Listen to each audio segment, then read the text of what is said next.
Welcome to today's broadcast of North Idaho College Public Forum. The crew is comprised of NIC television students, and your moderator is North Idaho College political scientist Tony Stewart. Today we're happy to welcome you to a two-part series this week and next week on a subject that we think is most important and has had a very exciting life in the last 7 years. We're speaking of the Women's Forum, which is located in Coeur d'Alene, Idaho, and is, I believe, always during the month of October each year. Although it really is not a Coeur d'Alene forum, it's become so successful it's a regional forum, and also with participants as far away as New York. We're so happy to welcome to the program the founder of this idea and of this forum, Norma Jager, who is with us, and with her is Catherine Lane, who has also been one of the organizers and assisted Norma on all those years. And I think I can really be helpful in letting you know about the forum from quoting from their mission statement, which I think really expresses what this very successful forum is all about. It says that the key to being a successful woman is to explore the possibilities, the risks, and the challenges of the world today, and then to learn how to competently manage it all. Intended to address concerns of all women at various stages of personal and professional growth, the Women's Forum is designed to provide a quality educational experience. And I have been a witness to the forum, and I can say that it is a tremendous success. And I congratulate you, Norma, for bringing this about, and Catherine for all your work, and welcome to the program. Thank you, Tony. Thank you. And I'm happy to have two members of our panel to question our guest today about this very important subject. First to my left is Idaho State Senator Mary Lou Reed, and next to her is former Kootenai County prosecutor and attorney in Coeur d'Alene, Glenn Walker. And I shall ask Mary Lou Reed to commence the questioning. Thank you, Tony, and welcome, Norma and Kathy. This is very special for me to be on here with you because I have, over the years, really observed the development of the forum with a great deal of admiration and affection. I have a very, very warm spot for the whole process. So welcome. Norma, why don't you tell us where this idea came from? Because this really was your brainchild, and tell us about the dream and the vision that you had 7 years ago. It's amazing. It's been 7 years. And how did it start? Well, actually, the original concept was in looking at the media portrayals of successful career women 7 years ago, 8 years ago, 9 years ago, and I don't think it's changed a whole lot even since then. It was such a narrow range of opportunities that seemed to be available for women. Successful career women were shown as women who had gotten some kind of a degree from Harvard, who were working in a Fortune 500 corporation somewhere, maybe working in broadcasting, maybe in fashion merchandising, and that was really about the extent of it. If you looked at magazines, if you saw articles about who were successful career women, they were sort of these very urban models, usually East Coast, maybe Los Angeles. And as I looked around me at the women that I saw who I considered to be successful career women, and certainly women who were working on their careers very seriously and making major contributions here in the West, they didn't look like those women. And they were doing a lot of other things. And they were doing a lot of other things. They were involved in a whole range of activities: healthcare, government, education, starting their own small businesses, working in agriculture, working for the Forest Service. And you never saw pictures of those kind of women portrayed in the media. So it was always kind of like holding up a mirror and seeing someone else looking back at you when you looked at the pictures and the images that were portrayed. So it occurred to me to try to bring together women who were models and who were successful in this wide range of career opportunities, Western style. And so the first year we had women who were involved in working for the Forest Service, women who were involved in education at various levels. And I think you were even involved the first year, women who were really actively pursuing political careers and making contributions that way. So you're celebrating success, but you're also trying to set these up as role models to share those success patterns with other women. And how did that, and I think, Kathy, you may want to contribute to this too, how did this idea grow from the idea of bringing women together who were successes to expanding it to include as many women as you include now? Well, one of the aspects of that was to show and to not only bring together women who are successful and talk about their successes, but ask them to tell about how they got there. Because, you know, whatever the level of accomplishment, there's a whole series of activities and steps and processes that have happened before that person got to where they were. They just didn't wake up one morning and discover that overnight someone had put them in that role. And I think the other aspect was to show that the women that we chose to showcase, by and large, were women who were well-rounded as well. They may be successful in a particular career area, but they were also women who contributed to their communities, who had families, who were, you know, individuals that people could look at and think, well, they're really not so different than I am. I can do that too. Yeah. Mm-hmm. Kathy, you were in the ground floor, right? First year, second year? I was not. I came aboard the 4th year. But my experience has been from the moment you walk into the forum, there's a special spirit about it that draws everyone in, and everyone at every level of participation is at a growing edge, and everyone is learning, and there's a real collective high that seems to take us from year to year. And we've now started a newsletter. We have a quarterly newsletter for everyone who attends the forum, and we keep in touch with each other. So we've really developed a professional and personal support system as well, which I think is unique to conferences of this kind. Yes, neat to really emphasize that personal, because it is a very professional approach, and yet, as you say, this wonderful real spirit that permeates. Right. We address the personal and the professional aspect, and this year we have 4 tracks going at the same time, so people can select if they're interested in attending a health workshop or business management or other things along that nature. Glenn Walker. Well, thank you, Tony. You have a very dynamic board, some wonderful people at the workshop this year.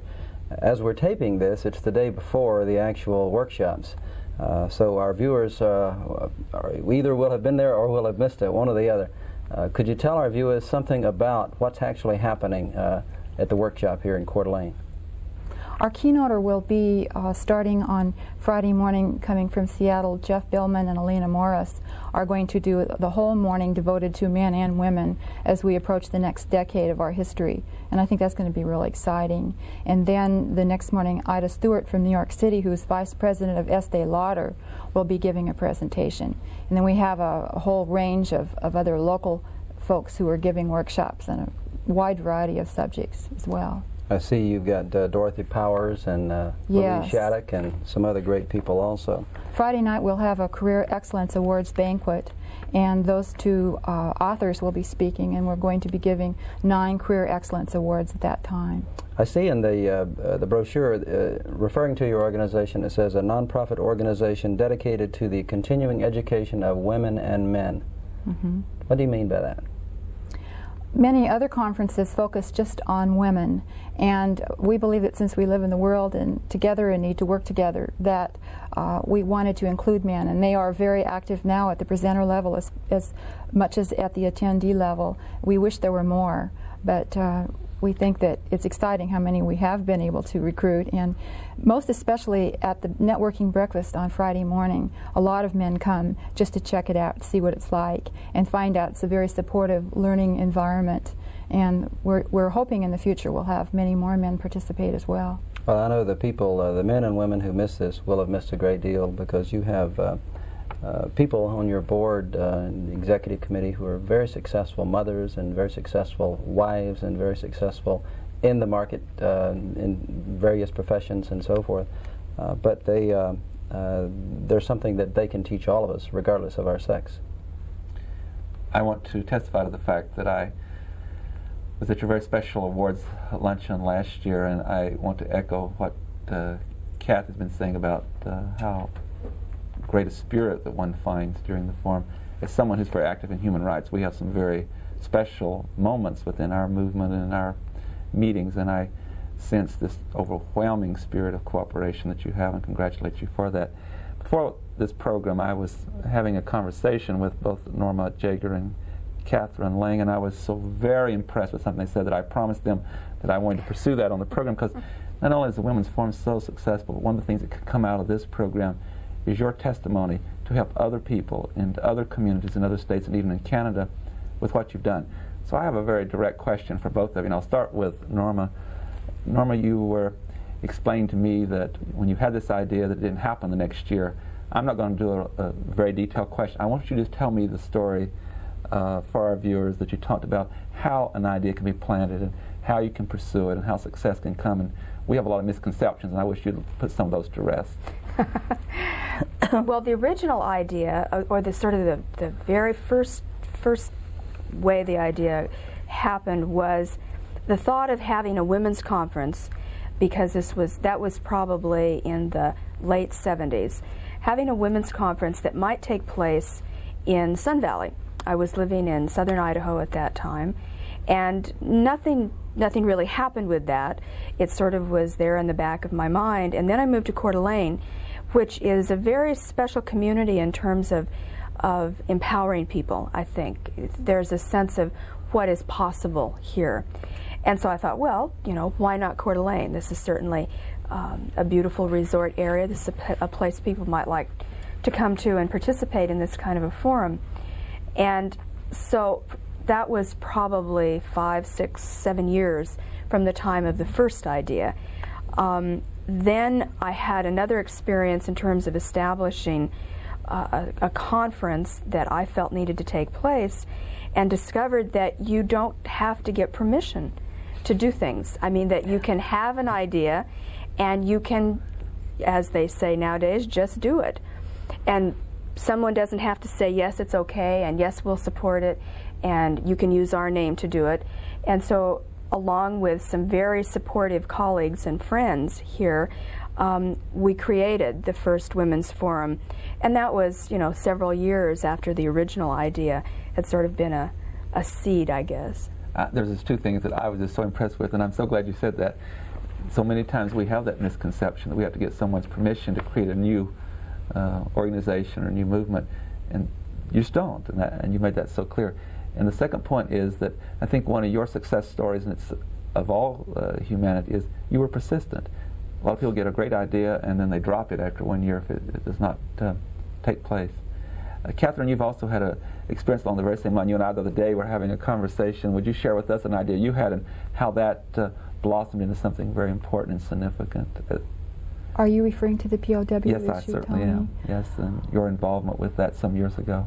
Oh, it seems like so long ago now. During the Vietnam War, I was concerned about the number of people serving in Vietnam and the lack of support for them here. And so I thought it would be good to wear a bracelet because they were being, at that time, created for that purpose.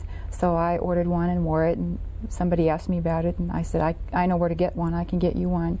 And that led to my ordering 300 at a time, and all of a sudden I was in a parade going down Sherman Avenue with the mayor and welcoming home POWs. And it made me reflect on the idea that every person in this world can make a difference if the time is right for that idea and if the idea is the right one. And it really reinforced that and inspired me, and it's been a real meaningful project for me. And I'm distressed today about the number of unaccounted for people in Vietnam as a result of the war still. But it was a great project to see so many people get behind that for the people in Vietnam. You're both testimony to the fact that that saying that an individual cannot make a difference does not work. That's right. Congratulate That's true. you. Mary Reed. Well, there are just a tremendous number of volunteer hours that go into putting this forum on, but it all seems to be such a labor of joy, and you all seem to enjoy each other so much. And I'm sure our viewers don't have any idea of the numbers of volunteers you're talking about. I think this morning, Kathy, you were saying that perhaps it was even 100 people who were, up to 100 people who were involved in the many different aspects of presenting the workshops, etc. How do you explain the spirit that goes on all year round? I can understand the spirit that there is when you walk into a room full of people who are all eager to learn and eager to grow. That's the kind of magic that can happen. But how do you get it? How do you keep it going throughout the year and then year after year? I invite everyone who hasn't been to a women's forum to come and check it out. For me, the personal experience is so very gratifying that I think people who come and have that experience then return for it. And that's how it has grown. And it's a place where everyone is on their growing edge. And I like to talk to the presenters and find out where their challenges are. And one year I remember talking to a person who came to speak to us from Chicago, and I said, "What is your personal goal?" And she said, "I would like to speak to 5,000 people at one time." And I said, "How many have you spoken to?" And she said, 2,000, and I was behind Gloria Steinem. And that was wonderful, and it meant a lot to her. So everyone is at the edge of something new and wonderful, well, and we're all there together. That's the attendees, and I think that's really true. But also your executive board is meeting regularly and coming up with all these different ideas. You know, what are the dynamics there, and where does that energy come from? I haven't actually been, because I've been gone from the area for the last 3 years, been able to participate directly in the executive board other than sort of long distance. But one of the things that stands out, I think, is that the forum is such a powerful experience for the women that are there.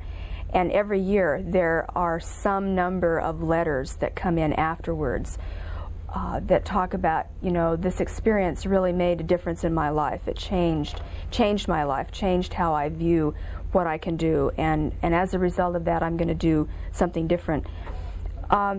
And so making that opportunity available for women in the future, it's really a giving activity.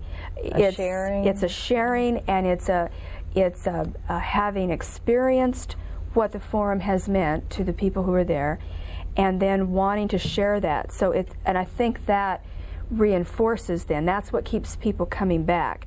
There are personally satisfying pieces of it. I mean, a sense of having done something well or having created, but I think far more fundamental than that is a sense of having shared something very worthwhile with the people who have participated.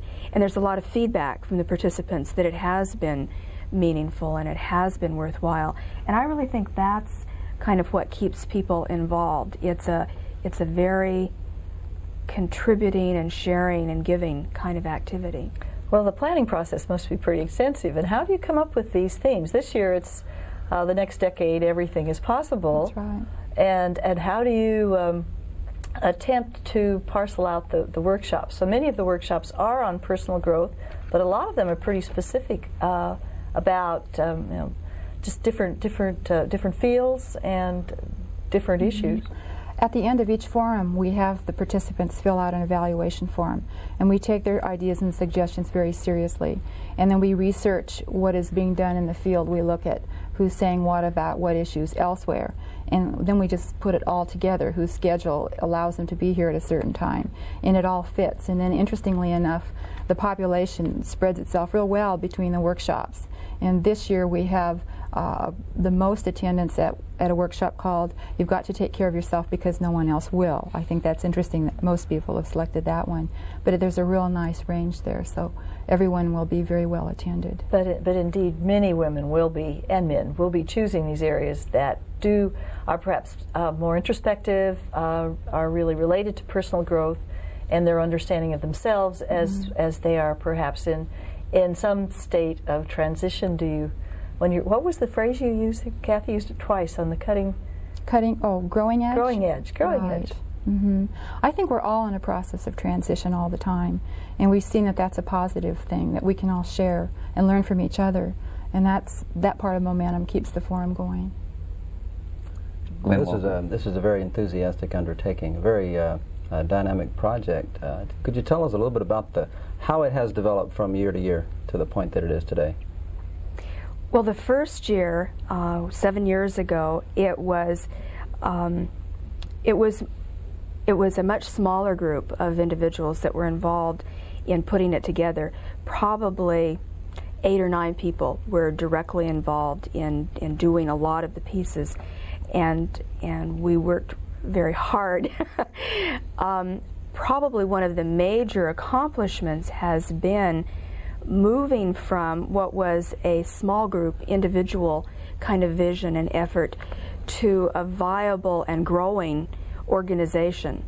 And there's a person who simply can't get enough credit for that transition, and that's Laura Umphen, who is the current executive director of the nonprofit organization that now puts the forum on, because her very special expertise in taking sort of a great small team effort project and turning it into a really very sophisticated organizational effort that has allowed well, up to 100 women to actively participate in creating this event and giving it shape.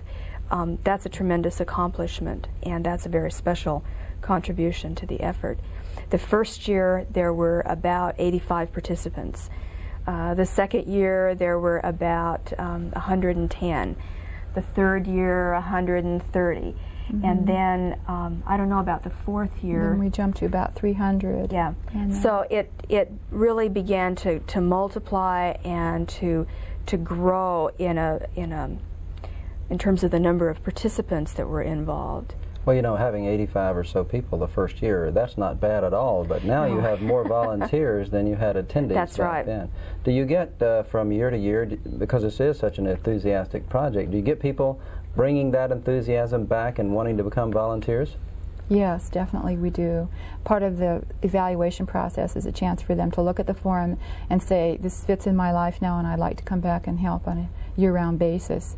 And we have a lot of talent in this community and some wonderful corporations and industries who support us, and because they understand the value of adult education in a way that's positive and meaningful, and it's motivational. How many different workshops do you have? 22 this year. We've grown quite a bit. One thing that we have skirted around but have not addressed directly, and that is the success, the career successes of so many participants to your forum. And I think one way of getting at that would be to talk about the awards that you give, because they certainly illustrate that women are in all fields and are achieving very, very important accomplishments and contributing, that our society is only successful because women and men are both contributing in very, very significant ways.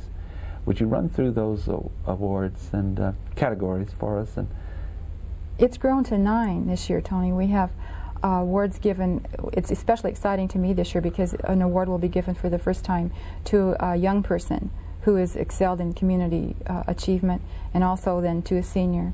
And we're giving awards to people in business, in science, and health, and education. I'm not sure I can even remember them all because I didn't serve on the committee this year. But that's a very exciting process. And part of Norma's original idea was that the forum should include awarding an honor to people who do not only really well in their own chosen field, but as a part of that also give to other people along the way. Thank you, Mary Lou Reed. Well, now, employers, this actually is not free. I don't think we have mentioned this, that it is costly to put on, and there is a fee that participants pay. But many employers really pay that and send their employees because they want to participate. How has that evolved, the employer support? Was that something, Norma, that you had from the very beginning? Did you go to employers and say, look, this is something that is going to give your employees a chance to look at themselves and the rest of the world? Yeah, we really did start with efforts to, partly as a way of making it accessible to women to be able to participate. One of the major, sort of the foundation groups that has supported the forum from the very beginning was the Forest Service. The Forest Service, which is not certainly the Forest Service. No, has traditionally not had that many women. So that's exactly right, and yet it was. And it was sort of serendipity because I happened to be in an office that was located across the street from the office of the Idaho Panhandle National Forest, and would have occasion to have coffee in the same place with people, and became acquainted with a woman who was actively involved. The Forest Service has what they call the Federal Women's Program Manager position, which is a position that works to equalize opportunity for advancement and contribution within the Forest Service for women. And they were interested in providing educational opportunities for their employees and for opportunities for their women employees to really look at career growth opportunities. So the Forest Service, both the local area and even as far away as the regional office in Missoula, were very supportive from the very beginning. They were actually filling their needs, their goals, right? Yes. And so it was a really good relationship. It was sort of a win-win situation for everyone. They had women, and they have a variety of women who are really, in some ways, almost the prototype of the successful Western career woman, because they have women in a variety of very non-traditional fields. I remember in the first year, there was a woman who was an engineer. There was the first woman, I believe they call it forest ranger, which is a high-level supervisory position within the Forest Service, was a woman. There were a number of women who participated both as parts of the program and also as participants. And very often these were women who came from really pretty isolated working situations, where often they were a very small number, if not the only really active professional woman in that particular, certainly that job setting, and sometimes even in the community. So they might be one woman in an office with many, many men. Right. And so one of the things that we tried to do was to demonstrate that women in the Forest Service and in a lot of other fields can work up through the ranks. And Tony talked about the awards program. Probably one of the most impressive awards recipients is a woman who is with the Forest Service in Missoula, Montana, by the name of Dina Williams. And I remember when she gave the sort of acceptance speech, and as it worked out, that year we were successful in surprising this particular recipient. And so she was there just as a participant, no idea that she was going to be awarded one of the Excellence Awards. And as we began to read through the accomplishments, and she was sitting in the audience, and people could begin to see, and she realized who we were speaking about, her tears began to flow. And then she got up and gave her acceptance. And she said, I'm the first person in my family who graduated from high school. I started with the Forest Service as a clerical assistant on one of the small, forest offices, and have, worked up through the ranks. And then she said, I only wish my father were still alive to see this, because he always imparted a sense of how important education was and how people could really achieve and could progress and could do whatever they set their minds to doing. I'm so sorry to interrupt. I wish you could continue. That is such a wonderful point to be making and to end our program with. But I want to tell our viewers that we will be back next week with some other guests from the Women's Forum to talk about women's issues, and I hope they will be with us then. It's been a special privilege having Norma and Catherine both with us, and I thank the panel for their fine questions. Again, ladies and gentlemen, please be with us next week when we continue this important subject. Until then, have a good week. I am Tony Stewart.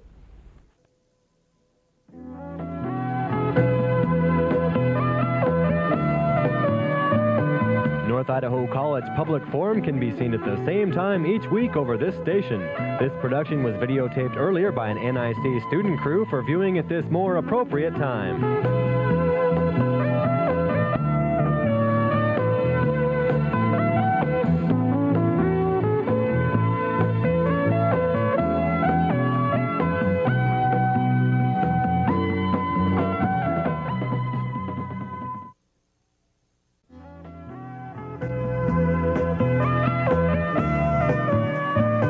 Welcome to today's broadcast of North Idaho College Public Forum. The crew is comprised of NIC television students, and your moderator is North Idaho College political scientist Tony Stewart.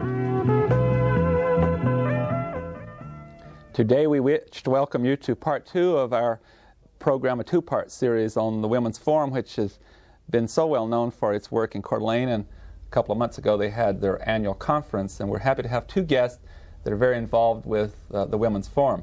First of all is Laura Umtham, who is the Executive Director of the Women's Forum, and she's also the owner of Razor and Associates, which is a marketing communication agency here in Coeur d'Alene, Idaho. And I also want to welcome Judy McKellar, who is the president of JM Associates. She has a company that is involved with professional motivational speakers, and we're delighted both of you could be with us, and we appreciate your time. Thank you. I'm very happy to have regular panelists today to question our guest. First of all, to my immediate left is Idaho State Senator Mary Lou Reed, and next to her is Steve Shink, who is the Dean of College Relations and Development at North Idaho College, and we shall ask Senator Reed to commence the questioning. Thank you, Tony.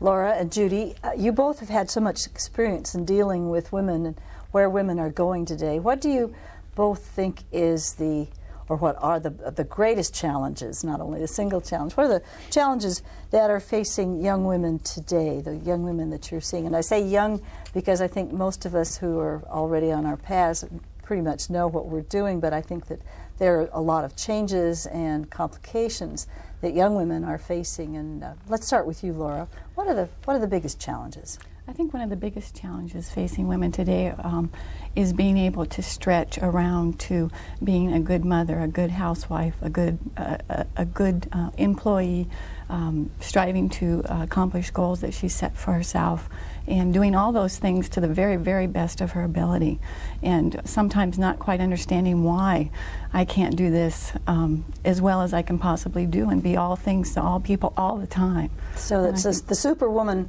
complex is still something that is burdening young women when they're trying to do everything. Judy, do you agree? I agree that the superwoman complex is growing rather than lessening with women in our culture. More women are leaving the home in the traditional sense and going into the workplace, and they're not giving up roles, they're adding roles. Mm-hmm. But we hear so much about about the superwoman and how important it is for women to recognize their limitations and not try to do everything.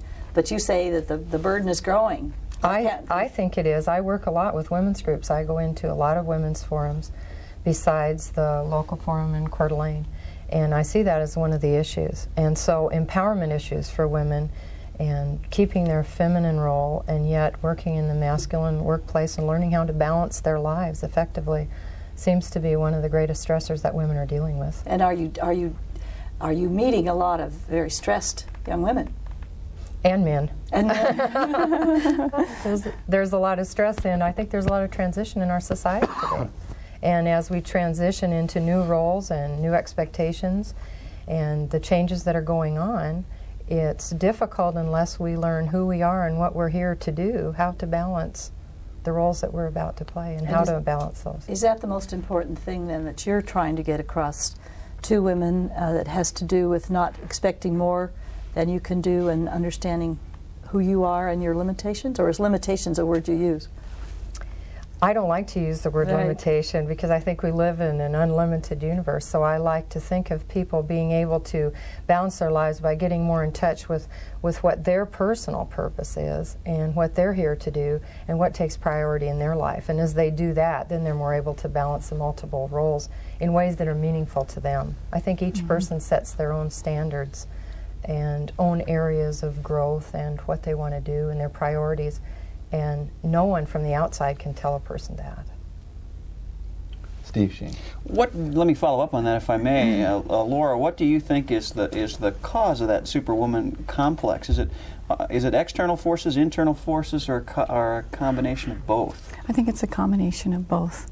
I think expectations are put on women today to excel in every area that they're involved in, and I also think there's a certain amount of guilt associated with that if you don't do that. If you're approached to make a commitment for a community activity and yet you're already feeling that your job and your home life is maxing out your energy, you feel guilty if you don't do that.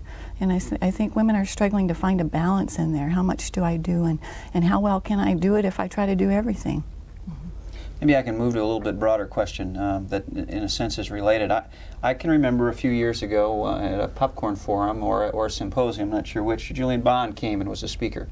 And he said something that really startled me because I just hadn't thought about it. He said that the civil rights movement had really stalled in this country and maybe was even regressing from a high point in the early 70s or late 60s.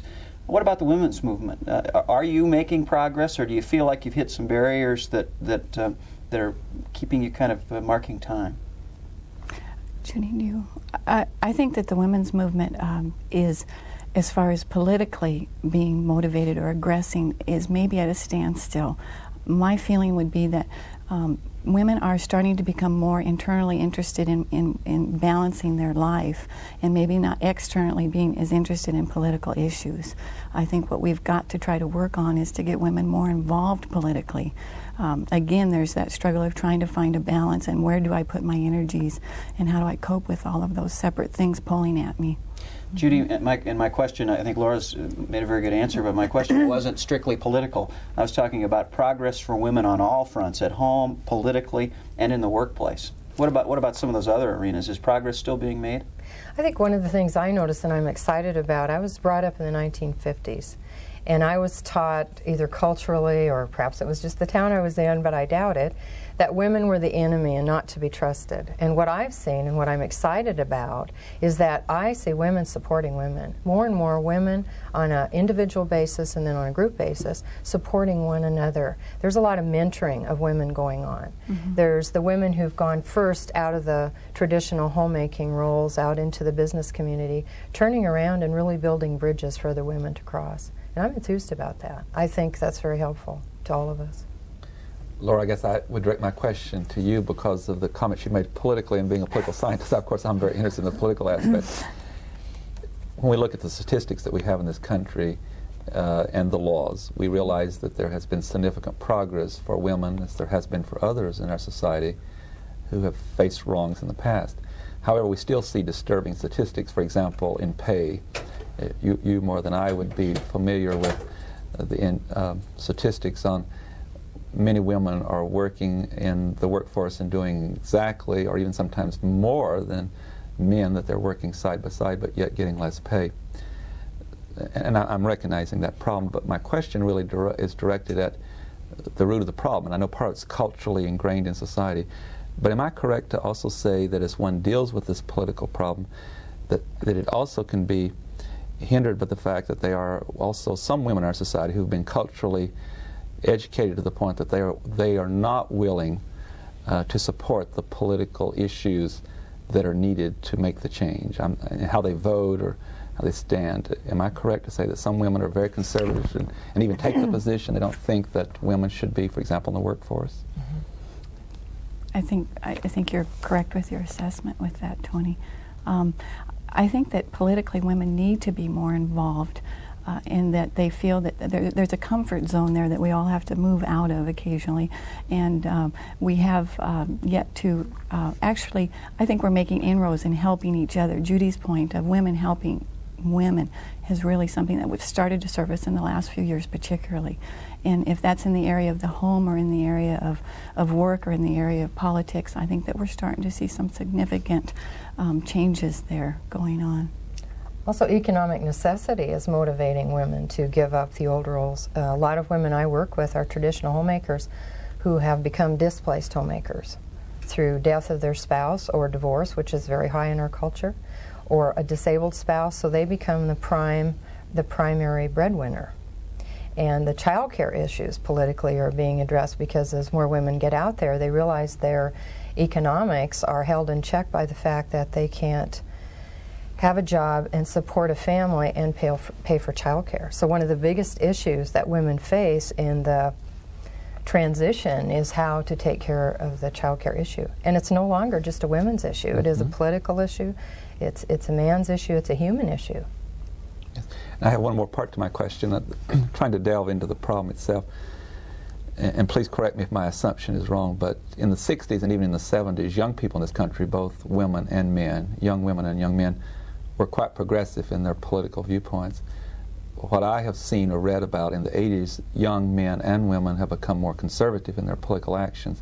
Is that also complicating the problem for young women that are moving into new roles and where they're very needed very badly? But is this conservative trend, is that impacting some of the young people and how they perceive, like in dating and all, how that might affect the process?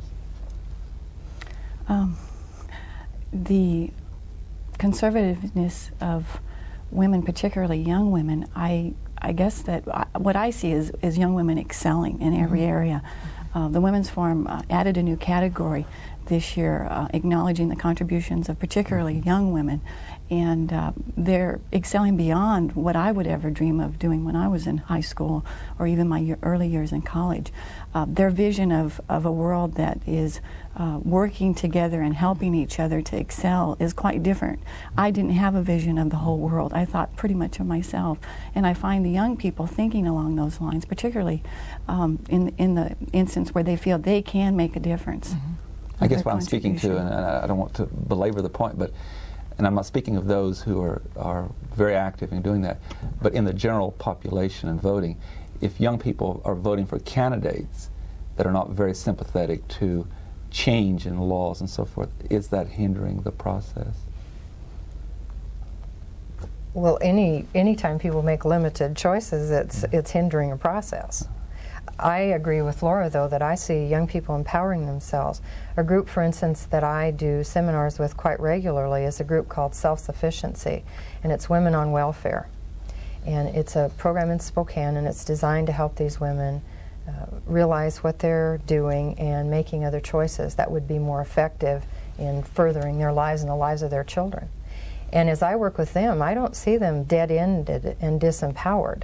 I think when they come there, they feel that way because they've been dealing with a political structure that perhaps has them stuck. But when they see that the options are more open by the choices they make and the possibilities of going back to school, and that these are not unrealistic possibilities, then they're empowered by that and make change daily. I see that daily with women. Thank you. Senator Reed. Well, Judy, I'm just delighted to have you say that you don't consider child care to be a women's issue, because I think we should be repeating that again and again, that it is a societal issue, and it's an economic issue. What way do you think we really should be going? Of course, we have legislation before the Congress right now, but do you have some particular opinions of your own on how you feel we should be solving the need for additional child care and child care that is quality and affordable child care?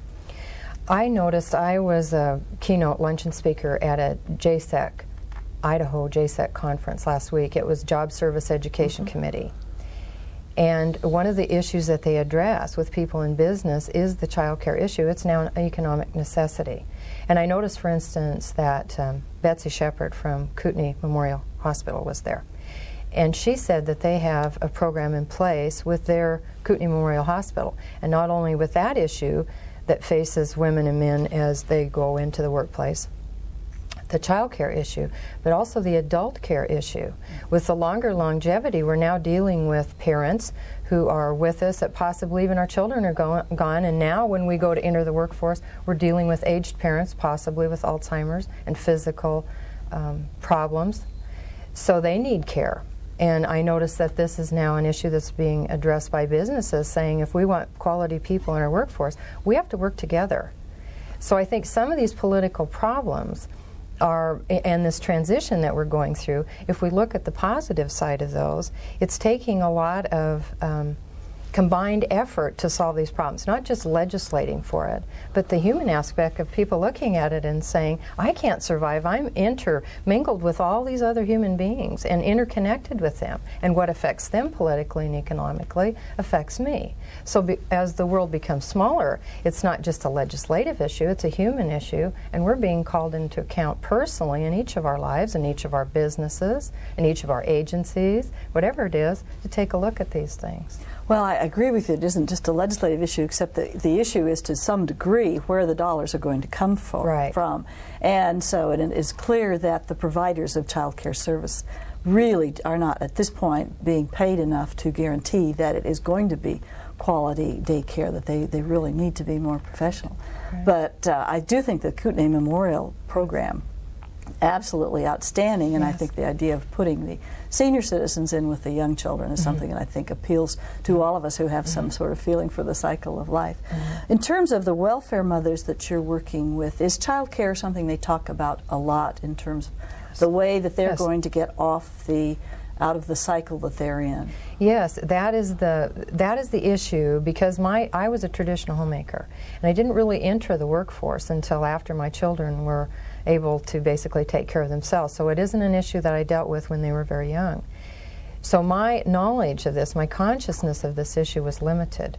When I began to work with women's groups, I began to find what a far-reaching force this is to hold women into non-empowered positions. And I have found across the board with the women in this program, it is the child care issue that's kept them on welfare, period. That makes sense. Thank you. Steve Shink. Well, just identify child care as or the shortage of child care as one of the major barriers that women face today, personally and professionally. What are some of the other things that are stumbling blocks, Laura, to the progress women are making? I think that community support for women, we're seeing an ongoing effort to provide programs particularly geared to women, women in transition, but ongoing community support is very important. Could you give me some examples of what that would be? I think providing for women particularly that are to the point in their life where they don't know where to go to make a change, someplace to go. If they're not in a situation where they can afford it, then possibly some help financially to be able to acquire some kind of services that will give them the insight to see what they can do to change their lives. Like the Center for New Directions like at North Idaho College. I couldn't Yes, that's great. I was going to mention the Center for New Directions at North Idaho College. They were recently involved with the Women's Forum in a career clothing drive that was held last week at JCPenney at the Silver Lake Mall. And the whole purpose behind that is women helping women.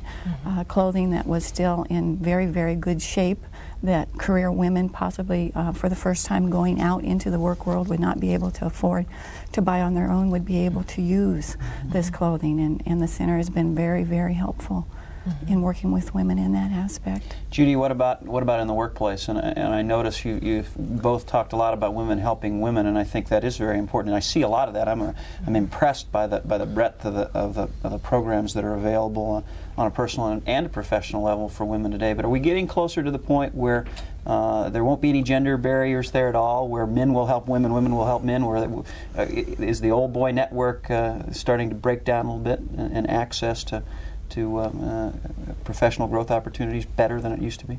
I think so, because again, now we're all intermingled out there in the business community. One of the things I address in some of the talks I do is balancing femininity, power, and success. But it's not just being feminine or masculine, it's that females have the masculine, outgoing qualities, the assertive qualities of taking action, and men have the considered female qualities of nurturing and supportive and the more feeling-oriented. And as we have integrated in the workforce, men who've been very stressed because they've held one side of their nature back in an effort to be the good old boys have stressed themselves to death, and they know that. The men I work with in stress management seminars are going, we're killing ourselves. We have to do this differently. So I think as we all integrate as human beings and get more in touch with ourselves as whole people or total persons, then there's more balance for all of us. And I think that's happening. And I think it's healthy for everyone concerned. Steve had built the bridge that I was going to address my next question to, and it's to you, Judy. There's really so many of these issues that are human issues, and that's the bottom line in the end, isn't it? Yes. And you, through your organization, JM Associates, I know you do a lot of speaking, you do a lot of workshops. I wish you'd take this opportunity with our viewers who have not had the privilege of being in any of those forums to give us some idea for people that are for the first time doing a new challenge, women or men, but they have a shyness or they have lack of confidence. What are some of the suggestions you can make that motivates people to really reach their potential? I guess what I'm trying to say is that there are so many human beings that go through an entire life and never reach their potential. Yes. And what do you say to them? Well, usually in all my seminars I concentrate on the fact that I was one of those. I was very self-destructive. And as I began to get the idea that I had made choices that put myself in a very limited position with my life, if I'd made choices to limit myself, then it came clear to me that I could make choices that unlimited myself.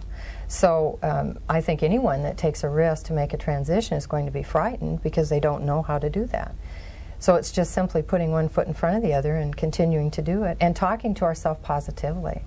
I know when I went through one of my major transition points, my children were quite young, And I used to have them every morning before I entered the workplace. I would have them play the song, I Will Survive. And I would physically boogie up and down the halls of the duplex trying to get my nerve out to go out into the world. And people who see me speak today laugh. They say that wouldn't be possible, but it's true. So speaking constantly to ourselves in our own mind instead of calling ourselves failure and unable to do it and saying I can't, which is always limiting. We believe what we hear. And if we talk to ourselves that we can't, we're not going to be able to do anything. So talking to our own self positively. We motivate ourselves. I don't really motivate anyone, though I'm a professional motivator. I think people motivate themselves from the inside. But as they're doing that, is it helpful if they have either a person or persons in their life that are very special, that is, a support system? I think a support system is wonderful. I think a support system is very necessary. That's why people supporting people is so important. Because if we encourage one another to be our best, it's like I look back on any risk I've ever taken, and not only did I motivate myself, but when I turned to perhaps a best friend and said, do you think I can do this? They'd say, of course you can. And in fact, Evelyn Adams, the county commissioner, she and I have the same birthday. And I remember when I first met her, and I said, after I'd met her, we'd been friends for a while, and she said, I think I'd like to run for county commissioner. And I supported her in that choice. And I said, I think I'd like to be a professional motivational speaker. She supported me in that. And we laugh, we have lunch now, we laugh, and we say we did what we said we would do. But I think the support of one another is very important. Thank you. Senator Reed. Well, Judy, I just think that's a wonderful title and a wonderful job to be a professional motivator. That is incredibly positive. And Laura, I should take this opportunity to congratulate you on the marvelous job you do as Executive Director for the Women's Forum. The amount of time and love and all the things that you put into it really shows, and it's a wonderful organization. What do you think are the themes that you see the women responding to year after year most consistently in terms of the workshops that you include? What do they seem to be seeking in this path of transition and personal growth? Well, generally, the Women's Forum is a nonprofit corporation dedicated to continuing education of men and women. And first off and foremost, the continuing education, an ongoing endeavor to learn and continue to grow as human beings. And some of the issues that over and over we see is some of the ones that Judy actually has addressed, balancing the superwoman syndrome and trying to balance all of our roles. Women are showing a great deal of very intense interest in financial issues. And I think you would have seen maybe 10 years ago that was not the case. So they're taking more and more control over their own finances, which is their own futures. Right. But a very intense desire to learn everything they can about anything that's financial. And that's been fairly new. That's not something that would have happened before. The child care issue is one that's over and over and over again talked about and discussed. And we will, in fact, be able to offer child care during the Women's Forum next year, which I'm very excited about. We've worked real hard to try to make that option available because there are women that cannot attend because of providing adequate child care. I think women facing issues in the health area is also an issue that continues to be quite popular. Being able to stay well, because if we're not well, then everybody that depends on us is not going to be able to be well either.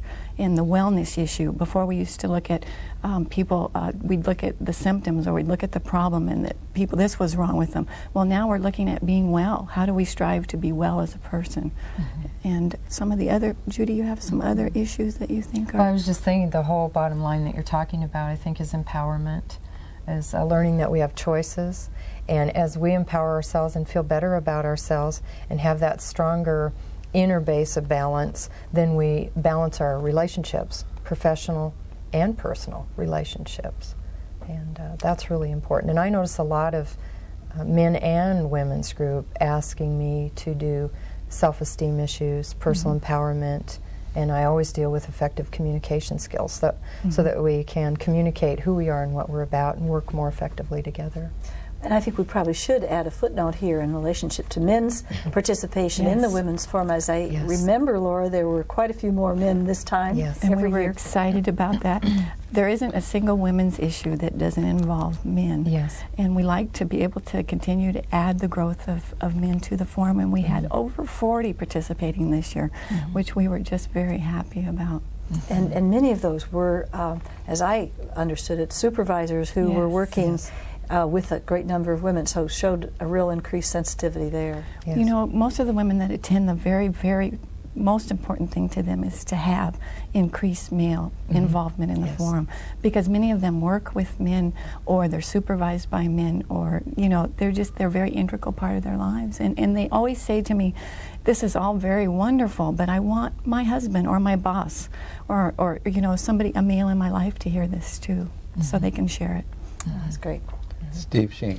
You almost have to be positive when you look at the future of the women's movement over the next 10, 15, 25 years, particularly when you think about what's happening demographically. We're going to see over that period a real shortage of people entering the workforce, and especially of trained people entering the workforce. We've talked about things like the Center for New Directions, but in a more traditional educational sense, are colleges and universities and community colleges doing enough today? Are they set up well, and is there an environment there that's conducive to bring women in so that they can get the training that they're going to need to fill those roles that are opening up?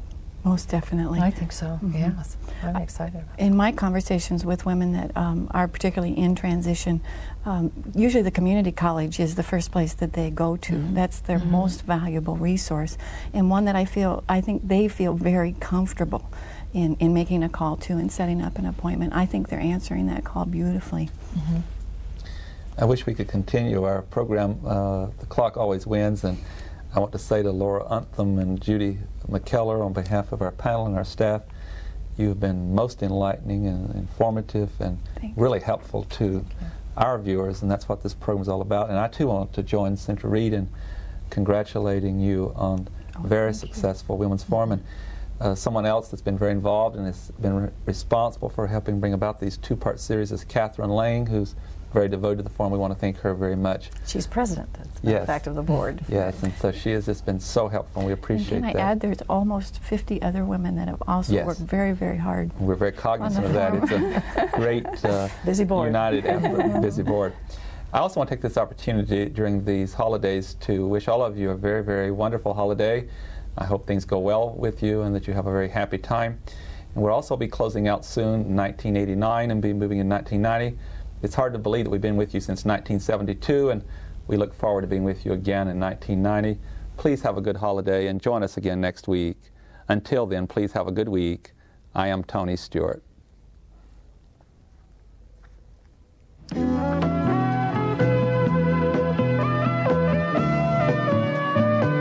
North Idaho College Public Forum can be seen at the same time each week over this station. This production was videotaped earlier by an NIC student crew for viewing at this more appropriate time.